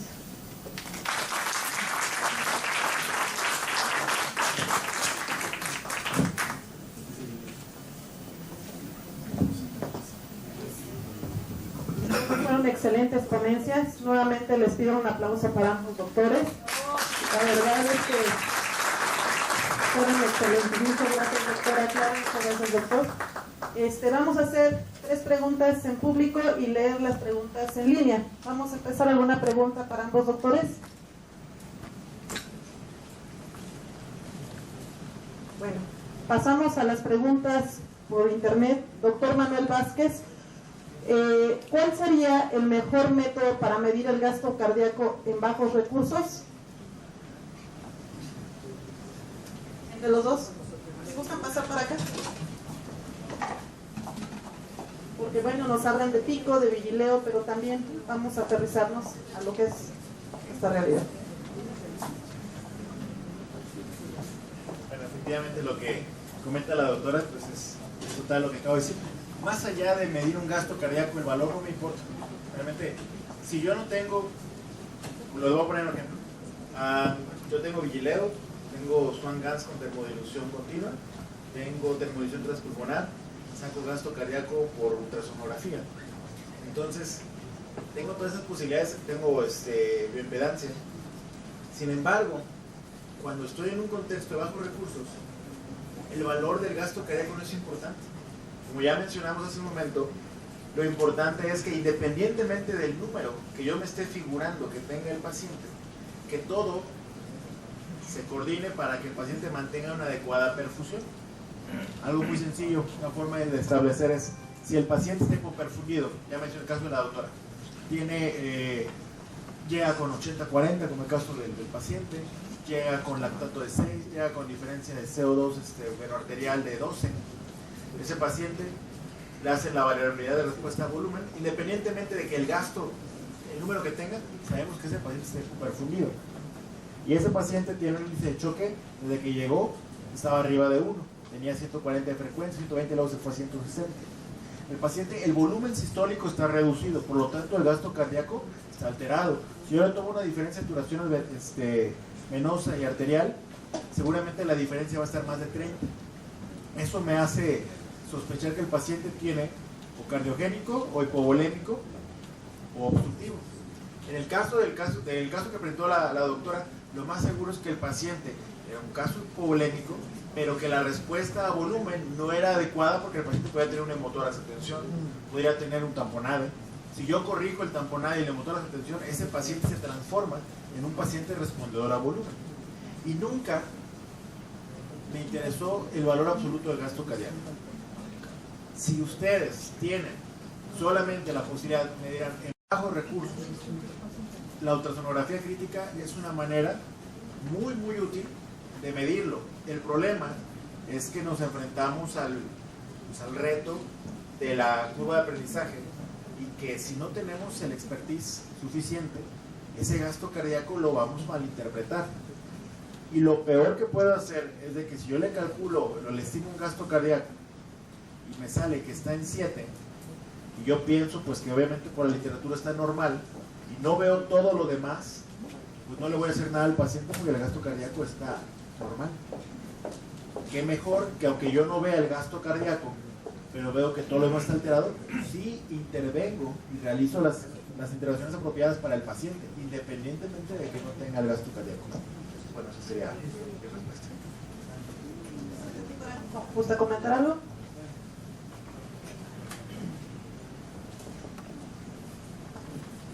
Yo creo, como habías comentado hace rato, apoyaron también en la saturación venosa mixta, porque yo creo que un catéter sí puedes tener, ¿no? Entonces, ver el valor de la saturación venosa mixta que te da una manera indirecta.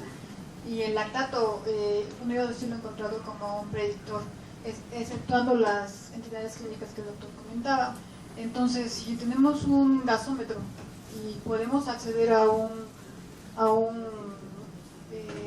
una muestra venosa y una muestra arterial, y como comentaba la diferencia del CO2, creo que eso nos está dando idea de cómo está el gasto cardíaco, no el valor, pero nos puede decir, si tenemos unos valores comprometidos, podemos inferir que nuestro gasto cardíaco está comprometido. Muchas gracias. Vamos a continuar con la segunda pregunta del doctor Eder Zamarrón, dirigida al doctor Zamora. ¿Cómo ha cambiado en su práctica clínica el uso de la ecografía crítica? Muchas gracias. Saludo al doctor Zamarrón, un buen amigo, el paisano de Tampico.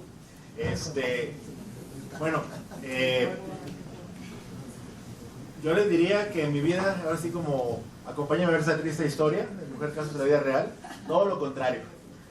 Acompáñame a ver esta feliz historia, porque en mi vida, antes y después de la ecografía crítica fue diferente, y no para mí, para mis pacientes.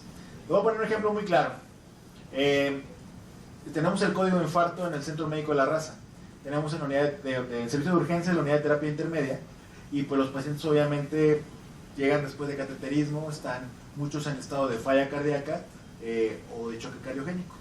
Muchos de esos pacientes desafortunadamente fallecen, y el diagnóstico de todos ellos pues es choque cardiogénico secundario infarto agudo del miocardio. La implementación de la ecografía crítica en mi área de trabajo ha permitido el rescatar a esos pacientes que estaban condenados a la muerte porque ya estaban con ausencia de flujos urinarios, ya estaban con levosimendan, ya estaban con todos los fármacos sabidos y por haber, y resulta que a la insonación encontramos un tamponade porque el paciente tuvo marcapaso y al retiro del marcapaso estaba perforado la pared del ventrículo y obviamente pues eso generó la hemorragia, pero pues el paciente estaba infartado, estaba en choque, y lo primero que pensamos es choque cardiogénico por infarto, no sopla, no tenía todavía ni siquiera datos electrocardiográficos de un tamponade. ¿Por qué? Porque el volumen no era tan alto, pero pues el tiempo de instauración fue muy rápido. Y esos pacientes, recuerdo muy bien a uno de los señores, que el paciente al cabo, ya de hecho me lo entregaron y me dijeron, te lo entrego nada más para el certificado, ya están enterados, ya vino el cura, todo. Ese paciente a los 4 días se fue de alta de la terapia intermedia, con restauración plena de la función renal, sin ventilación mecánica, con adecuada perfusión tisular, y a la semana estaba en su casa el señor disfrutando de su familia. Ese es un caso que yo siempre lo expreso, porque la diferencia entre la vida y la muerte sí estriba, por decir, en tener en ese sentido un diagnóstico. Lo que manejamos a ciegas y pues está infartado, yo creo que es por el choque cardiogénico, por eso. Cuando encuentran una causa ahí que es resolvible, hicimos la pericardiocentesis en ese momento guiada por el ultrasonido y el paciente mejoró. Entonces, esa es mi práctica. Yo me fungí también, o me formé con el doctor Rivers, Manuel Rivers, en el sentido de todo el algoritmo. Y hoy por hoy, pues agradezco esa formación que me permite tener ahora una perspectiva diferente. Pero tiene mucho tiempo, desde que utilizo la autosonografía crítica, que no tengo un paciente con balances positivos, que no tengo un paciente con sobrecarga hídrica. ¿Por qué? Por un adecuado equilibrio entre el beneficio y la limitación de los riesgos. Eso es como ha cambiado la vida para mi práctica clínica y en beneficio de mis pacientes. Muchas gracias, doctor. A continuación, el doctor Manuel Vázquez va dirigida la pregunta a la doctora Clara Luz Gutiérrez. ¿Qué opina usted sobre el protocolo Donati para la optimización hemodinámica transoperatoria?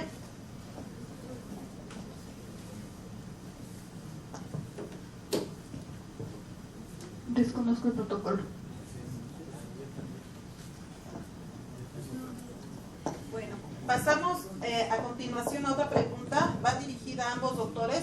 Los líquidos por el daño que han venido mencionando que ocasionan, que contemplan la exposición quirúrgica y el número de horas quirúrgicas independientemente del estado de choque.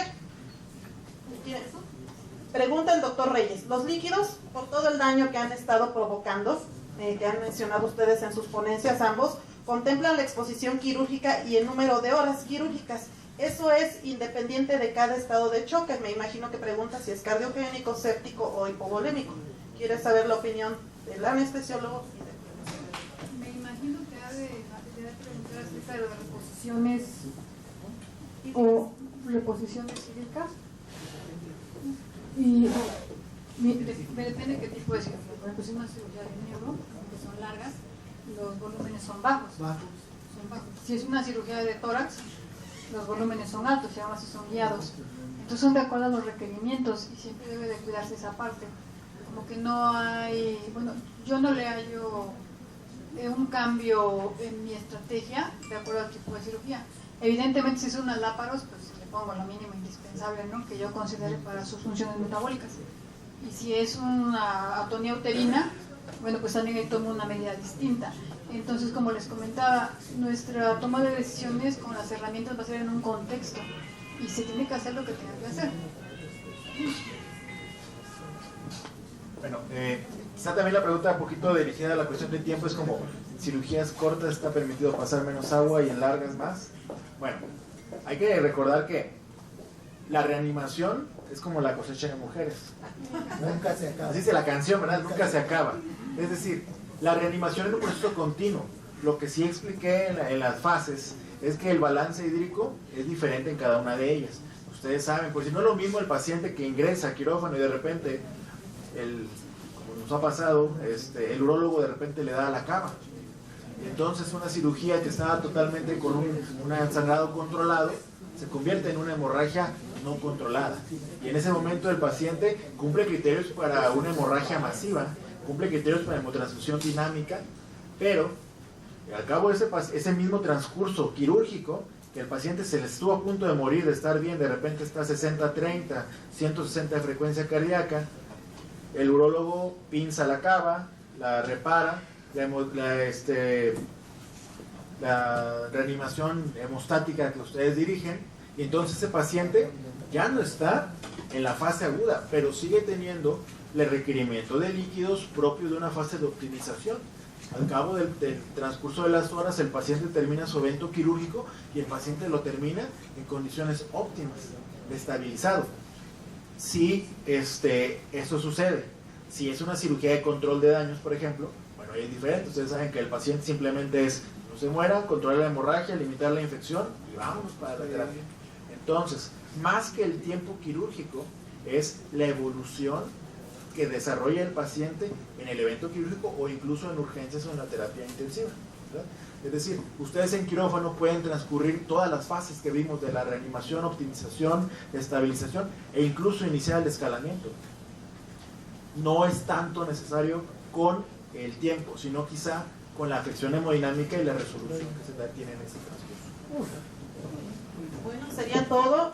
Ha recibido múltiples felicitaciones los doctores, ambos, por sus excelentes ponencias. Estamos viendo que de todos lados, saludos a Guadalajara, inclusive en el extranjero. Muchas gracias, doctores, y nuevamente un fuerte aplauso para nuestros ponentes.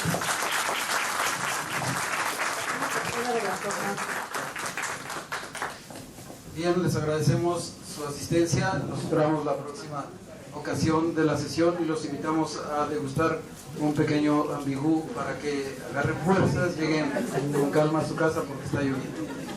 La próxima sesión es la hemorragia masiva en el perioperatorio. Esperamos contar con su presencia.